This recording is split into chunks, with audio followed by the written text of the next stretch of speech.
Right, good evening everyone and welcome to this very special live Q&A with Francis de Vries. I'm Belinda alongside with Ben and we're really thrilled to have you here tonight.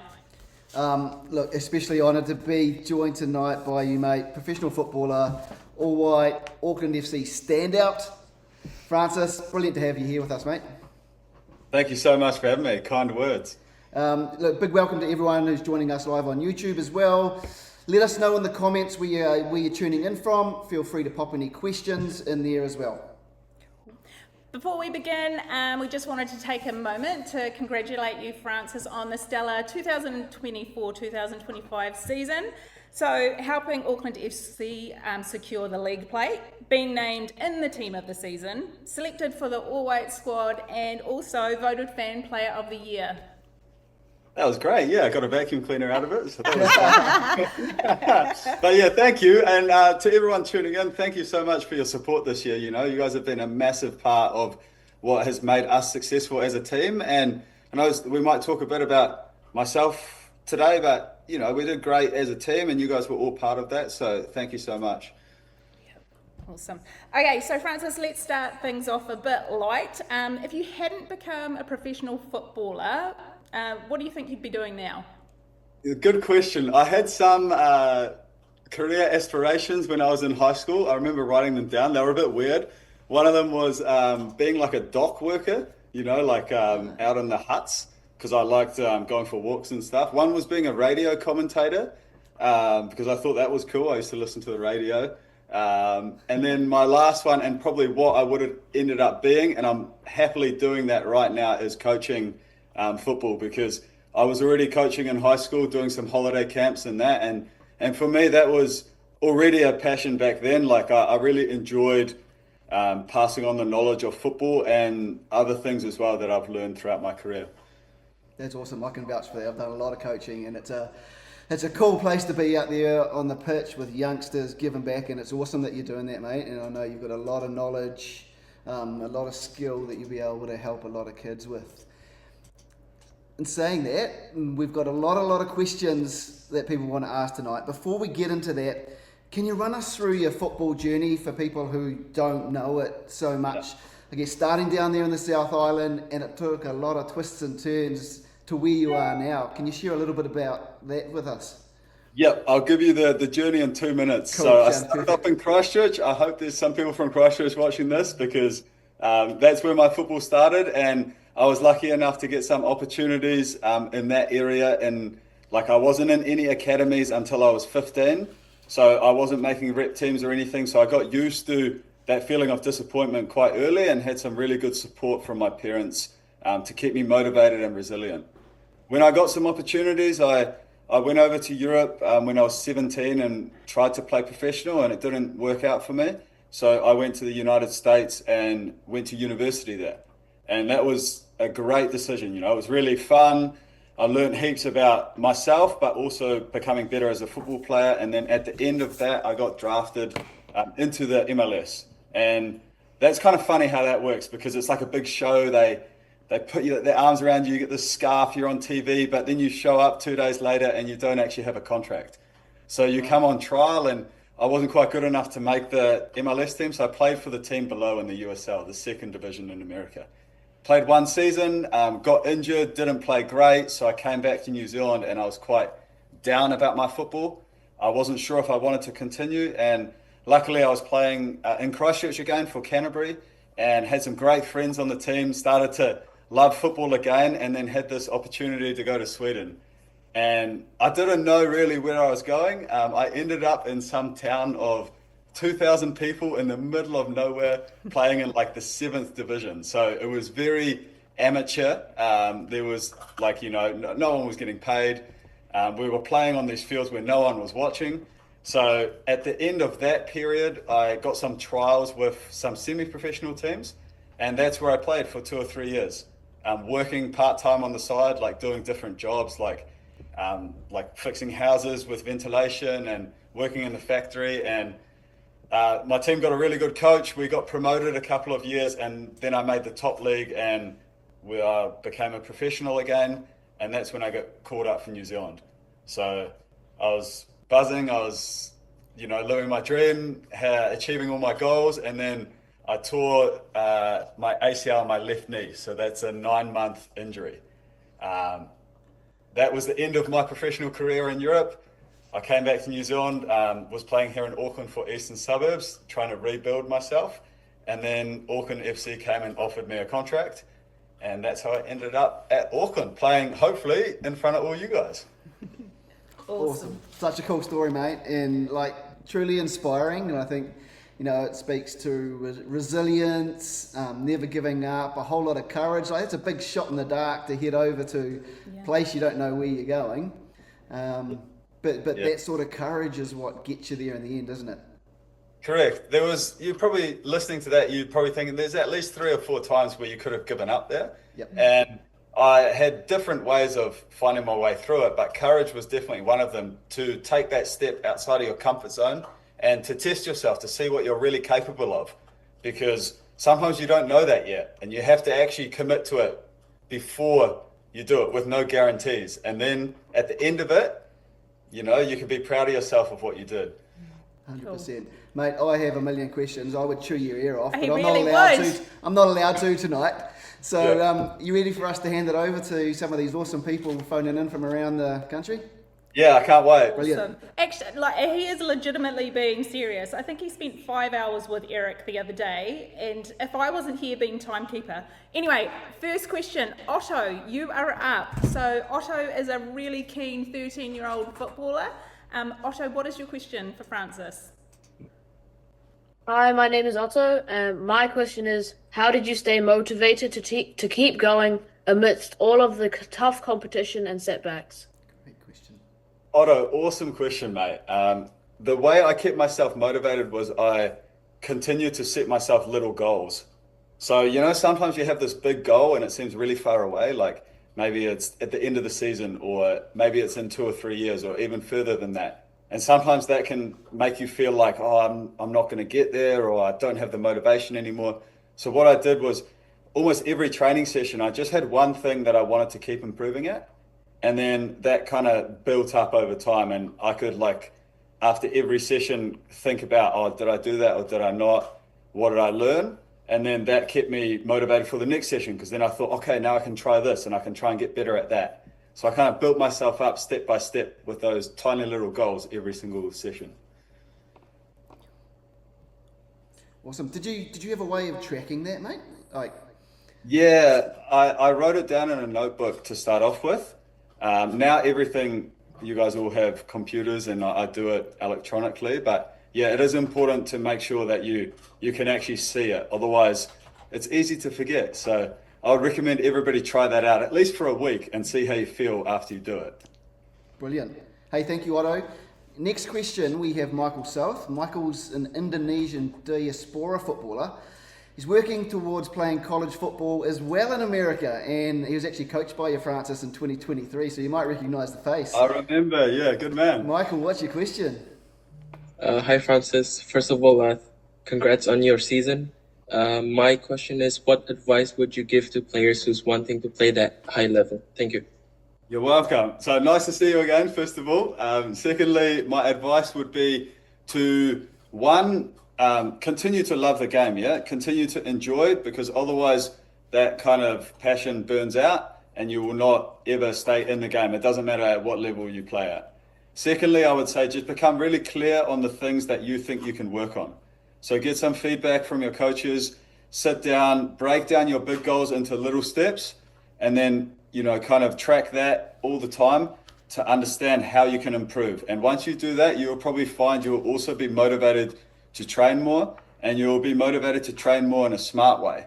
So you'll actually be putting your effort into things that will help you improve and make progress towards whatever that end goal is for you. Fantastic. Cool. Next up, we've got Karen Intamin and Isaac from Te Awamutu. Now, Isaac plays defence and goalkeeper, and he's actually chatted with you after some of the games as well. Hey, guys. Hi, you might remember Isaac. I'm not sure. I do, yep. I remember most games, yeah. Thank you for coming. Yeah, he was at every single game. Yeah, awesome. And yeah, loved how you would stay back and make sure everyone got a signature or whatever. You're welcome. Yeah. So our question is, when did you first start to get serious about playing football overseas and look for more advanced training opportunities to develop your skills? Great question. I think most people on this call probably have this, like you, have this idea of maybe I want to play professional, I want to play for the first team of my club or get bigger. And I always had that in me as well, but it wasn't until I was 12 that I started to like actually train seriously for that. Before that, I was training 2 times a week with my team, kicking around at lunchtime with my mates, just having fun with football. Once I got to that age, it was in year 8, so right before I went to high school, I started to realize that, you know, the more effort I put into the training, the faster I got better. But also the smarter that I did my training, the faster I got better, you know, like if I wanted to practice a little bit by myself, instead of just shooting the ball on the goal and mucking around, I went and I actually practiced on the skills that I wanted to work on.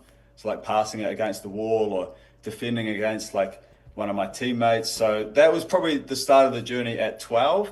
But I wouldn't say it was until about 14 or 15 that things got really serious in academies. And that's when we were training pretty much every single day with a day off on Sunday. So that was kind of the gradual transition upwards. And that's what I'd say would probably be most healthy too, because now being a professional footballer, we train so much, you know, like you need to build yourself up to it to stay in love with it as well. Thank you. Awesome. Welcome. Was there an actual age, mate, where you realised, yeah, I can do this, I can make it as a professional? 29. A year ago? Yeah. No, like that. I mean, you see my journey. You know, it's gone like this. Yeah. So there's been heaps of times where I've felt like I'm doing great, and there's been heaps of times where I felt like I've been doing really average too. So I would say, like when I was in university in America, because when I was 17, obviously I didn't make it professional in Europe. So I became a professional when I was 22. So it's actually a lot later than what people think. Most people go professional, but you find a lot of people take this amount of time to get to that level, you know, physically or mentally. It just takes time to develop yourself like that. So I don't really have a good answer for you, but I would say probably around that age, that 21 maybe, right before I made it there. That's interesting because a lot of defenders often develop later too, don't they? Yeah, for sure. Yeah. So Francis, you've also launched your own business, Head Start Coaching. Can you tell us a bit about that and what inspired you to get that started? Yeah, that started when I came back to New Zealand from Sweden. So I came back and I was playing for Eastern Suburbs, and you know, in New Zealand you don't really get paid for playing football. So I was trying to find work, and I started coaching at Suburbs and really enjoyed the connection. You know, going down there and meeting you guys as the parents and playing and training with you guys as the players. You know, like it made me feel really good. And then I realized like all these things that I've learned overseas, I could help you guys with all of those things, and not just on the football field but outside of it too, because what most people don't realize is that they see the highlights. You know, you see 3 minutes of Chelsea or Arsenal or whoever your favorite team is, but that's like a tiny bit of that person's life. You know, like me as a professional footballer, I have so much time outside of football that you need to do good things for the community, that you need to have good relationships with your friends and your family, you know, that you should probably study and do something else. You know, enjoy yourself outside of the game. And this is really where I try and help people to connect those physical skills to the mental ones. So like if you want to have a bit more confidence, or you want to know how to get over mistakes quicker, or you want to stay motivated when you're feeling tired, those are the real lessons that me and my other coaches teach at Head Start. So is anyone able to hook into that, like from around New Zealand, or is it only you're working with people in Auckland? At the moment, it's only Auckland. I would say stay updated on my website or on Instagram is where you can find all the information about it, because something is coming for the rest of New Zealand. Awesome. Probably by the end of this year. Awesome. Cool. That's cool and really inspiring, mate. And I think having been in education and in coaching for a long time, it's the piece of the puzzle that is missing.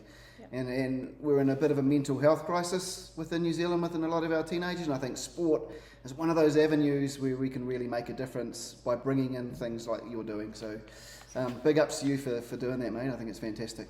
Cool. Thanks. Yeah, we try and teach it in a fun way. I know all of you on this call, you love getting out there and kicking the ball around, and why not use that to build something more than just your shooting or your passing? Why not use that to build up your confidence and how you communicate with your teammates and how you can improve at focusing and learning new things. So I think it's a wonderful opportunity if you want to grasp it. So Francis, next we've got Carleen. So Carleen is here with Florence and Fletcher from Red Beach, and they're huge Auckland FC supporters. Hiya. How are you? Hey guys. Francis de Vries. My name is Fletcher, and this is our question. Was there another sport or passion you had to set aside in order to focus on football? And what was that experience like for you? Great question. I always like the questions that aren't about football, so thank you for asking that. I also think your face paint looks good, so kudos to whoever did that. I played tennis growing up all the way until about 15. I loved it. I really, enjoyed playing on Saturday, trained 2 or 3 times a week for it. But when I got to the stage where football got really serious, I had to give it up. And it was hard, because I enjoyed going and playing something different. It's hard when you do the same thing over and over and over again. So I would encourage all of you, if you've got another sport you like, or if you like playing an instrument, or if you like reading books or baking or whatever you're into, making bracelets, keep doing that for as long as you can, because it's great to have that on the outside of playing football as well.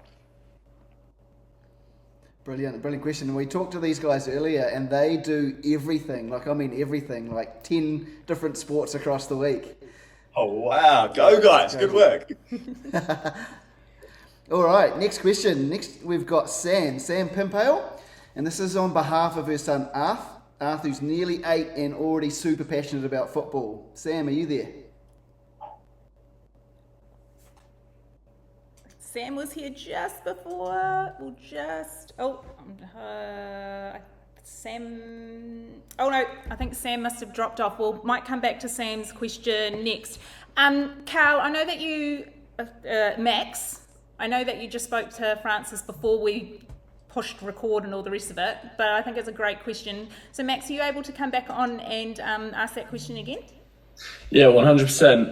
Hello, Francis. I'm headed to the US this summer for my junior and senior years, playing for a varsity team over in the States, and I'm looking to get a scholarship for university. So do you have any advice on how to push further in that, and what would you have done differently if you went back and did it again? Great. I would say get yourself organised nice and early. So you've got 2 years to go with varsity. So start making a highlights tape, start reaching out to universities, figure out kind of where you want to be, what you want to study, and then also what opportunities you do have, because it's super competitive to get into a university sometimes. So I would advise to find a coach that cares for you. That's what happened to me. I emailed probably 50, 60 schools and got 4 responses. And out of those 4 responses, got 2 scholarships and only 1 coach that took the time to call me. So that's who I went with. That's what I would say. I would say if I would do it again, I would be a little bit more organized. I did it with 6 months before I was going over there. So with 2 years, you have a great opportunity to take your time. You don't need to rush into anything. Build up those relationships with the coaches and really continue to push yourself in football, but also academically, because there's a good chance you can get a good academic scholarship as well, which helps out a lot. Awesome. Thank you so much. So welcome. Great. It's a real avenue for a lot of our kids these days, isn't it? And it is changing. I know that the transfer portal now is a lot easier to move schools if you get into an environment that's not working for you. Those options have certainly opened up in the last couple of years. Definitely. Cool. All right. Dan Gibbs from Rotorua. I know Dan really well. He's got a question about your left foot, mate, that wand of a left foot. Dan, are you there? He was here just before. Oh. Well, I might ask it for Dan. I know he won't mind. He only lives around the corner from me. Look, he's asked, you're used heavily for your crossing ability. Do you practice delivery separately to your team training, or is it natural ability? Yeah, so I guess we should start when I was probably most of your age, when I was not making these rep teams, not making these academy teams. And because I didn't make those teams, I didn't have as much training as a lot of the other kids. So what I would do is I'd go down to the park. It was at a couple of schools down the road from me, and I had a bag of 4 footballs, a Christmas present from my dad, and I would line them up in one corner, cross them in, walk, get them, go to the other corner, cross them in the other direction. And this is what we talked about before, you know, about practicing specifically for improving something that can make you stand out. And so I still do extras with that as well. Yeah, it does help that we practice those things as a team. So I am getting some extra corners during the week. But for sure, if we have 5-10 minutes after training, I won't always practice on it. Sometimes I'll practice on like my 1v1 defending. Sometimes we'll do some extra running. Sometimes we'll practice on like ball control. But often I'll take a few balls to the corner and just like get really clear on where I want to cross the ball, because I guess that's the most important thing, is that you can do heaps and heaps of practice and not get that much better. But you have to be really specifically focused on what you're trying to work on. So before I take a corner, you know, I walk back, I take the same amount of steps.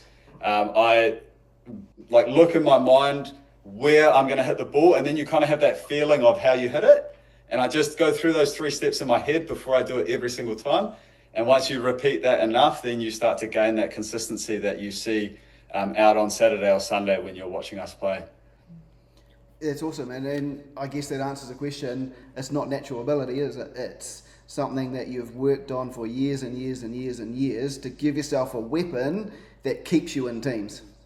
Correct. And that was actually how it came about, you know, like I was trying to figure out how I could make these rep teams, how I could, you know, have a more opportunity to play in better level in football. And this was one of the things I came up with.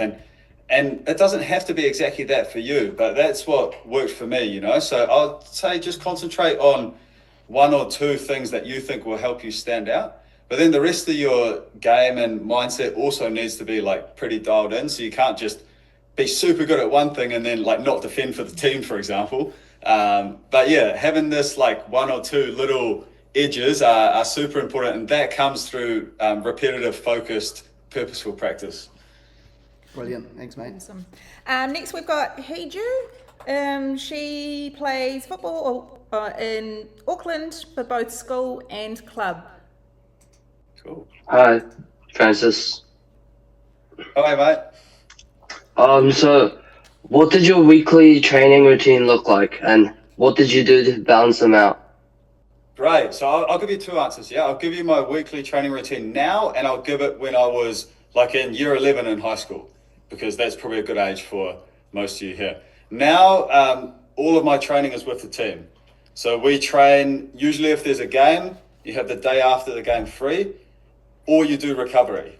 So that's kind of like a relaxed day. Then the day after that will either be an easy day in training or another day off, depending on, you know, what time of the season it is. And then we start to like prepare for the game. So we do like a gym session before each training. It'll be like a gym, a training, and then some recovery afterwards. And let's say the game's on Saturday, you know, it'll be Tuesday, Wednesday, Thursday. Sometimes we'll have free, sometimes we'll be like a bit of a easier session, or if we're traveling to Australia, we'll travel then. And then Friday will just be preparation for the game. So like pretty easy session, mostly tactical, just working on how we're going to play well against the other team. So that's like the team training. When I was year 11, I was doing a lot more of my own training. Like I had my training in the evening with my academy at that stage. And that would be like pretty hard. We would do like 4 like quite hard sessions a week.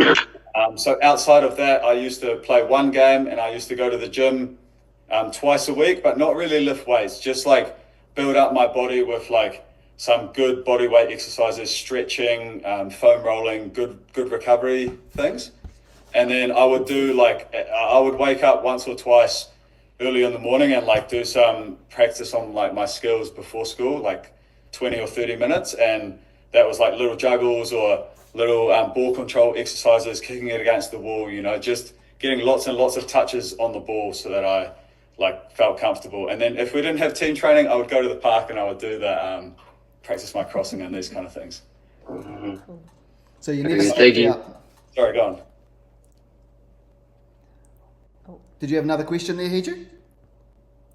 No, thank you. Oh, my bad. Sorry, I thought you were going to ask something more. My fault. Brilliant. I've sort of got one on the end of that one in terms of a lot of our teenagers do a lot of training and then they start to struggle with balancing school and sport. And if they're wanting to go to college in the States or something like that, you need decent marks. How did you balance all of that out? The reality is you have to be super disciplined. And that comes through being very clear in your goals. It comes through making sure your sleep's good. So, we all want to stay up late and watch TV and stuff, but getting a little bit of a bedtime routine going to know that, okay, it's important for me to wake up with energy tomorrow because I'm going to have to train hard. I'm going to have to study hard. So it's part of the process of achieving my goals.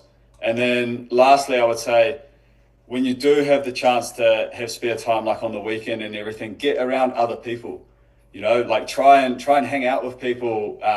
Me and my mates used to do bike rides and stuff around the neighborhoods and muck around on the playgrounds and stuff. And it doesn't really matter what it is, but as long as you're with other people, because that kind of keeps your energy up too, instead of sitting at home and okay, there's a place to be on your phone or on a TV or something, that's all good. But if that's happening instead of hanging out with other people, then you can start to lose the balance of keeping everything together. Brilliant. Did you find you had to sacrifice a few things with your friends along the way? Yeah, for sure. And I think I chose to do that. I know lots of people who didn't, and that's fine. Everybody has their own pathway of how to get to a place. For me, I thought quite early that if I want to balance everything out, then the most important thing for me is to spend time on the things that I really like doing. And my friends were definitely a part of that. But if I got invited to a sleepover, and we had a game that weekend, I wasn't going. Or, as you start to get a little bit older, there's obviously different things that come up. People start hanging out more or going to I never went to the mall, for example, but that was just me, I would just say, find the balance that works well for you. Fantastic. Awesome. Next we've got Kavella. Kavella, she's zooming in from Rotorua, right where we are. Beautiful. You there, Kavella? I know Dad was just here just before. Oh, I can see you guys. You just need to unmute yourselves. I can see you waving. Oh, there we go. Perfect. My question is, who in the football world have you met and had the most respect for? Oh, good question. I think it has to be my coach in Sweden, the coach that helped us get promoted 2 years in a row. And the reason why I respected him so much was because he was like a legend in Sweden. He was the captain of their national team. I think they came fourth at a World Cup. He had played for all these massive clubs in Europe. So he was the biggest football player I knew. But he treated everybody exactly the same, friendly, warm, gave you a hello, had a joke with you, and he prioritized the person over the player. And he was the first coach that made me really, really realize that this is how you should coach, so many coaches are too focused on skills and helping make the team win and that kind of thing. But his most important thing was always just the connections between the players and himself. And that's why I respected him so much, because it showed me also that you can have success doing that. And I still talk to him today. He lives on a farm outside of the town that he's from, and he's a great guy. So, he's a very good person. His name is Jonas Törn. I was going to ask that question, actually. Well, who dare you name the coach? But you've just named him. Thank you. Thanks, Francis. Thank you. You're welcome. Very cool. Now we've got Whitney Davis. Whitney's mum to two sports mad kids. Whitney, are you there? There she is. Yes, hello. Hello. I think we've forgotten what we were going to ask, but Archie, you've got a question. I've got Archie and Percy with me, who are both football players. What would you like to ask, Ashi? What was the nutrition Yeah, nice. that you got through the week, and what was it? Oh man, some of you guys are not going to be happy with me when I tell you what I ate for dinner tonight.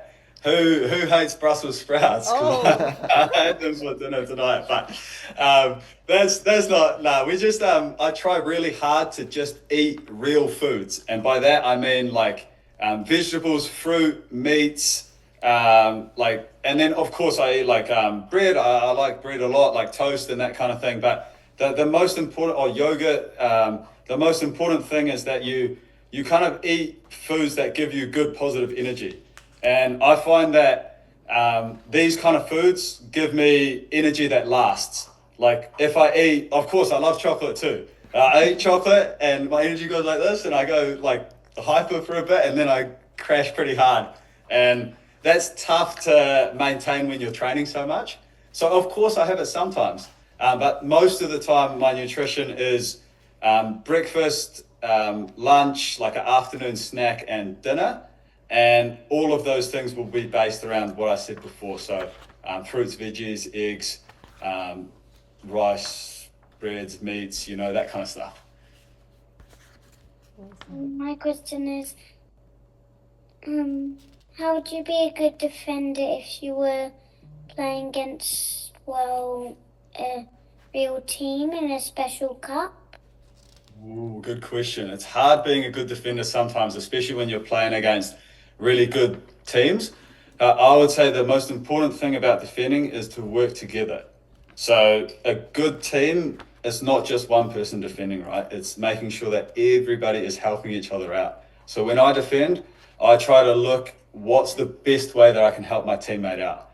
So if the ball's coming across and I see my teammate running towards the ball, maybe I think I'll run with them so that they can have some support. And I don't go right next to them, I stay a little bit behind them, just in case maybe they get beaten and it's my turn to try and make a tackle. So just constantly moving with your teammates. Thank you. Great question.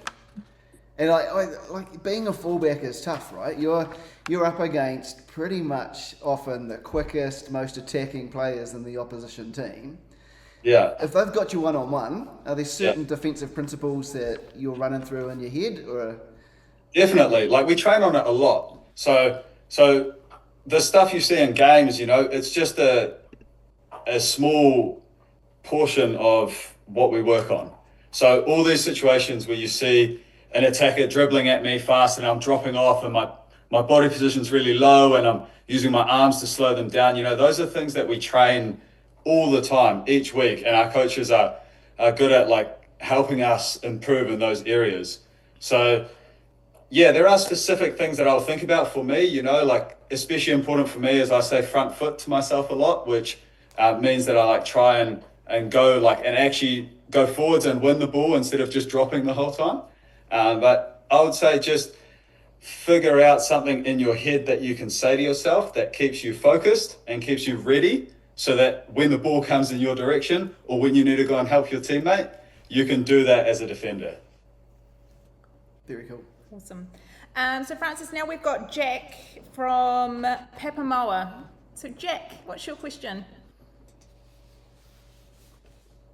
Oh, just unmute yourself, Jack. There we go. Hi, Francis. How much sport were you playing when you were 12?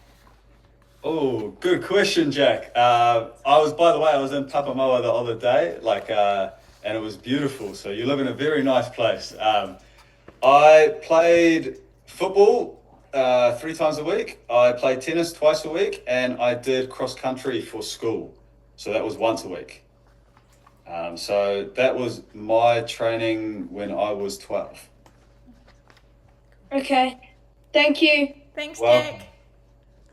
Very cool. Now we've got Companion. I think I've said that right. Is it Companion? What? They were just here. There we go. Hi, Francis. How are you? Good, mate. How are you? I'm pretty good. Nice. I am Damien. I come from Austria. We recently just moved here. And my questions were, how is it to be pro and how do you deal with injuries? Ooh, two good questions. I was going to ask you where your shirt was from, but that makes sense now. My mum is from Switzerland, so I guess we're kind of neighbours, but being a pro is actually quite difficult. I don't think this is told enough, is that most days is quite physically hard, you know, like you're usually tired and sore. And also it's quite stressful mentally because like it's quite a lot of judgment on your performance. So people are always like talking about you either good or bad, and you have to learn to like be okay with that. So the other side of it is being a pro is also really fun. You meet a lot of great people. The best friends I have are from football, from the people I met playing professional, and also you get like really satisfied from, you know, working hard, from improving, and from having a really good performance. So I hope you can see it's like two sides of a coin, yeah? You have some really good moments and some really tough moments, and it's about just staying nice and focused and even through those moments. Just like in a game, you know, if you make a mistake, maybe you get all frustrated. You have to breathe out, calm down, be okay with that, and then go do your next thing. If you score a goal, everyone's celebrating, but then the ball's back on halfway again, and you've got to keep playing, right? So it's about like staying consistent. And then same with injuries. So I had an injury that took me 9 months to recover from, and it was the way I did it was like we talked about before, breaking down the big goal into lots of little smaller ones. Because if you just think about the injury like, oh, I can't play football anymore, or like it's useless, you know, it's like everyone else is going to get so much better than me, then you start to lose the motivation to do the recovery from the injury. So I was just focusing on, here's the next thing that I should achieve to help me get back. You know, so the first thing was walking without crutches again. The second thing was straightening my leg properly. The third thing was starting to like be able to jump a little bit. Then it was running, you know, and it kind of, every time you move upwards, you feel good about yourself and you have more motivation to keep going. Thank you. All good. Great answer. Hey, look, we have a mum, Emma Searle, who had to drop off, but she's got a great question here. So I'm going to ask her, and I think we've got a lot of parents on the call supporting their kids today, and it's something that Belinda and I are really passionate about. Her question is, what can I do as a mum to best support my boys' football? And I think, like you mentioned it earlier when you were talking about yourself struggling to make rep teams through your teens, and your parents were a massive help for you. What are some of those things maybe that parents can best do to support? Yeah, awesome question. And like you guys said, you guys know heaps about this as well. So I would advise everybody to go and look at the things that you put up on Instagram, on YouTube, you know, because you guys have heaps of awesome tips and things that I learned from. The main thing from my experience and what we help parents with at Head Start is just understanding the best role to support your child in. So, you know, there's plenty of ways to support children. And there's also plenty of ways that you think might be good support, but don't quite work for them in the moment. The most important or common one is like giving heaps of encouragement on the sideline. And sometimes like children just want to be left alone and play because it's their time on the field, you know? So the biggest thing for me, and my parents were great at this, stepping back, letting me enjoy the game, and then being there afterwards to go get an ice cream, if I wanted to talk about it, we talked about it, but they never forced me. It was never any chat about like, you know, the tactics of the game or what happened, who scored this goal or something. And I think that's super important in letting your children kind of take the lead in those conversations, but you being the guide. So having certain questions and certain principles that you would like them to think about. And then understanding that the feedback might not come straight away, because everybody needs a little bit of time to process it. So simply asking the kind of things that you think are important, the kind of values behind your family, or not necessarily about getting better at football, but like how you behave, how you treat your teammates, how you improve. Doing these things and asking these things in a way that's pretty low pressure and giving kids the space to go away, think about that, and then maybe be ready to talk about it next week. And if they're not, then same process. Yeah, great answer, mate. Cool. Next we've got Graham Rose. Graham, what's your question for Francis?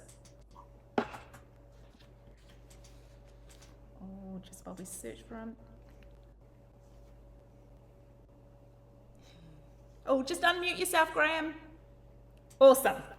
My question is, who is your idol and who is your role model in football that you look up to? Oh, great question. Also, I like the t-shirt, so nice one for wearing that one. Yeah, let's go. My role model, it changed a few times when I got older, but the biggest role model that I had when I was younger was a player called Paolo Maldini. Do you know who he is? Yeah. Oh, great. Yeah, because he was like captain of his team. He was also always putting in like heaps of effort, and he was always like acting in a good way on the field, you know? Like, I also liked his skills, of course. Like, he was really good at passing and tackling, but he was always like quite kind to people, and he was always like, you know, encouraging and being like the one that was working hard for the team. So he was my role model for a long time in football. Thanks. Thank you. Welcome. We can call you the Paolo Maldini of New Zealand football soon, mate. I wish. That would be hype. Yeah. Hey, our next question is from Amaro. Now, I know Amaro's here. I was talking to him before you came on. Amaro, would you like to ask your question? Hello. My question is, what should my mindset be like to be a professional? Nice. Great question, Amaro. And I don't have like a straightforward answer to you because that is something for you to find, yeah? Like my mindset is different to Nando Painaka's mindset, which is different to Louis Vastade's mindset, which is different to Guillermo Maia's mindset. We all have our own one that we have found. But there are some important things that you can have to guide you. And the biggest thing I would say is like, what makes you want to play football? You know, like be really clear on the reasons why. Once you have that, have your goals, you know, and not just the goal of to be a professional, but like, what other goals do you have in football? You know, it might be to enjoy it with my friends. It might be to make my school team or club team, or, you know, so like kind of build yourself up. And then the most important thing here for your mindset is understand the things that are really important to you. So for me, those two things are being humble, so treating my teammates with respect, and then showing like a drive, you know, like always giving my best effort when I'm on the field.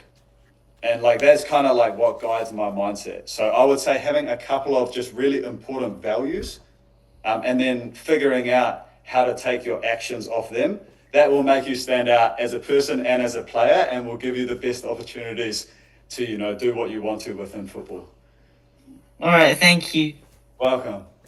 I think it's really interesting, Francis. Like, you've obviously got a couple of really strong values that you live by there.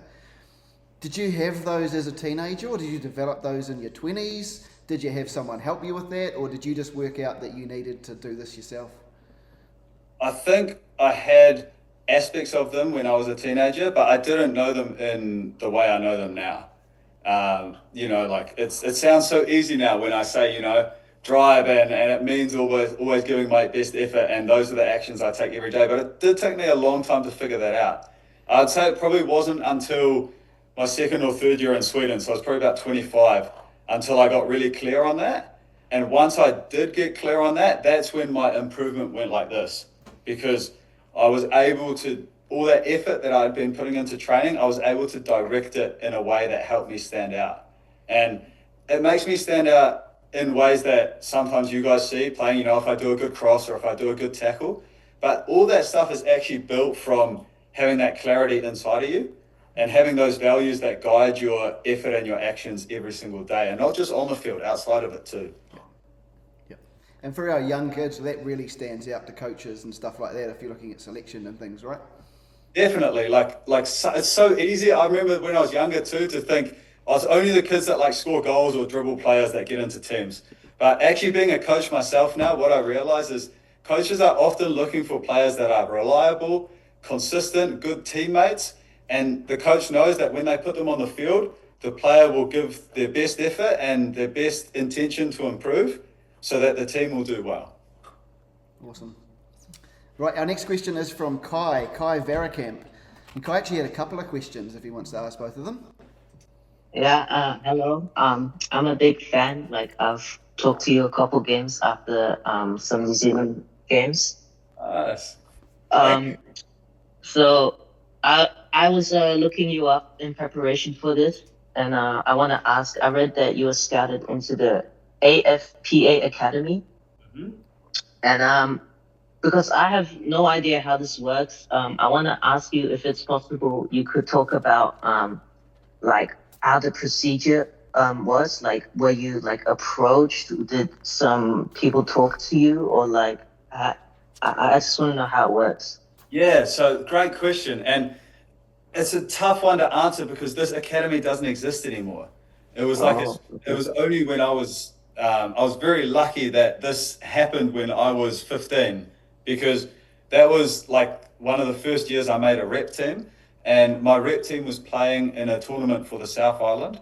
And after the tournament, they had people watching the tournament, and I got like a letter, like probably it would be a text message or an email now, but I had like a letter in the post, and they invited me to come and meet them and have a trial. And then I went there, and it was like 30 minutes from my house. So I was super lucky. And I did like a trial for 3 months. And then they decided they would give me a scholarship to go and play there. I would say now there's not really any academies like that anymore. There's mostly just clubs, and the pathway is like making your way up the club teams, like under 15s, under 17s, reserves, and first team. And that's more the way that you make your way up now. Okay. I want to ask another question. I'm going to change mine from my original because a lot of people asked it. But your career, it's had, like, I would say some like ups and downs. Definitely. You know, with injuries and stuff. Like, first it didn't really work out in the US. Correct.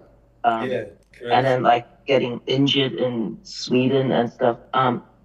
So how did you never like give up? Like, you always kept going until, you know, now you're in Auckland FC. You're in like a solid club.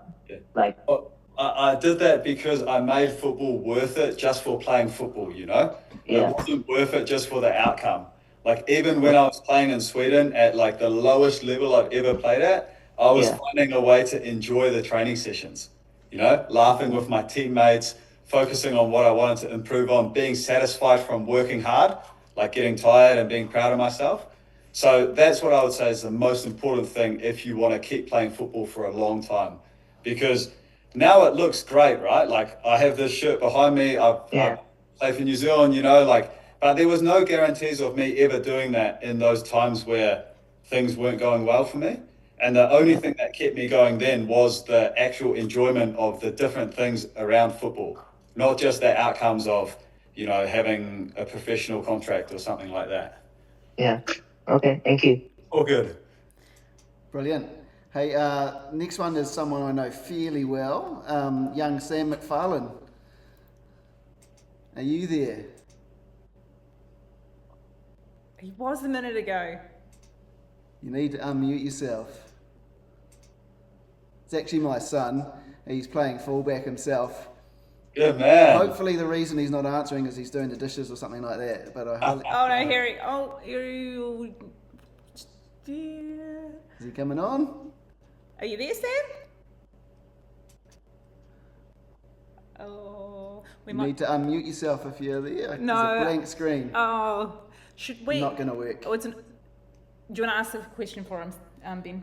His question is around how do you take care of your body? Obviously, professional footballer, you're putting a lot of stress on it, and I guess through those teenage years where a lot of our kids are and slightly younger, when you're going through growth as well, you're doing a lot of maybe multiple sports, but a lot of training, putting stress on your body. How did you take care of your body through that time and now? Well, it's actually interesting because a lot of the habits that I have now, I built when I was a teenager. I was very lucky that I got some good advice early, and that advice was number one most important thing is sleep. So any hours you can get before midnight, count double. So I used to go to bed, even when I was a teenager, I would make sure I'd always go to bed before 10 o'clock. Like, of course, you have the nights, sometimes you stay up later, but like the most important thing was being consistent, and now my bedtime is actually 9:30. So, you know, the phone goes off before bed. I make sure I relax by doing some stretching or some breathing, which I find really helps me. I do this kind of breathing where I breathe in and out like really slowly, and it calms me down heaps, so it helps me sleep better. But then I also do some other things each day, like I do a cold shower, and it changes. It's not the same every single day, but I find that it helps me, especially in the morning, wake up and get my blood flowing. And then I will do some stretching and some foam rolling, usually at training, but sometimes at home by myself in the evening. And then the last thing, the most important thing is what we talked about before, the social side of it. So laughing, making sure that you're enjoying your time, you know, making sure that you have that good balance in your life, because that also has a really positive effect on your body and helps you recover faster. So there's the physical habits for sure. Those are super important, like sleep, cold showers, stretching. And then there's also the social side of it, like spending time with your mates and having like a good chat with your family, or laughing, playing a board game, doing something like that. Brilliant, Awesome. brilliant. And just like that, our hour is almost up. So I know we said that we were going to give away the t-shirt that Francis kindly has donated, and we will. But what we're going to do is we're going to do a live draw tomorrow, and then we'll post it on all our social media, because there are about 300 of you in here, and I can't work out how to put all your names into the generator to then, but so watch the space tomorrow. Ben and I, we promise that we'll get that organised, and thank you, Francis, for giving that away to us for them. Welcome. I think I need to wash it properly, so. Well, no, somebody might actually just want it as it is. No, it's getting washed, I promise. So just a massive thank you very much to everyone who's joined us all around New Zealand. Thank you so much for joining us. And also thank you to Bella. She's been doing all the tech stuff and letting people in and all the rest of it. And Francis, a huge thank you so much for joining us. Yeah, absolutely. Your journey's inspiring, but all the answers you're giving to people are incredibly helpful as well. Yeah. Oh, thanks so much. I really appreciate you guys having me on, first of all, and providing this opportunity for everyone, because it's you guys who made it. So please, everybody, when you have time, thank these guys for putting on the call tonight. And I really appreciate you guys being here, asking some awesome questions as well. And hopefully you guys can take something from it, not just for football, but also outside of it. And then really keep enjoying yourselves like that. Awesome. Fantastic. Cool. Just before you go, one last thing. If you had to give one piece of advice to the kids, the teenagers listening today, what would it be? Make football more than just football. So make it about becoming stronger here, like resilient, confident. Make it about teammates. Make it about, having a great time together, because at the end of the day, even as a professional, that is the thing that you remember the most. The good times that you had with other people and the pride that you have from getting better than you were previously. Brilliant. Love Awesome. it. Thank you so much, Francis. We wish you and Auckland FC and the All Whites just the best of luck this season. We will all be watching. Yep. Thank you so much. I can't wait to see you guys there again. Awesome. All right, we'll leave you to it, Francis. Thank you. Bye. Thanks, guys. See you later. Francis de Vries.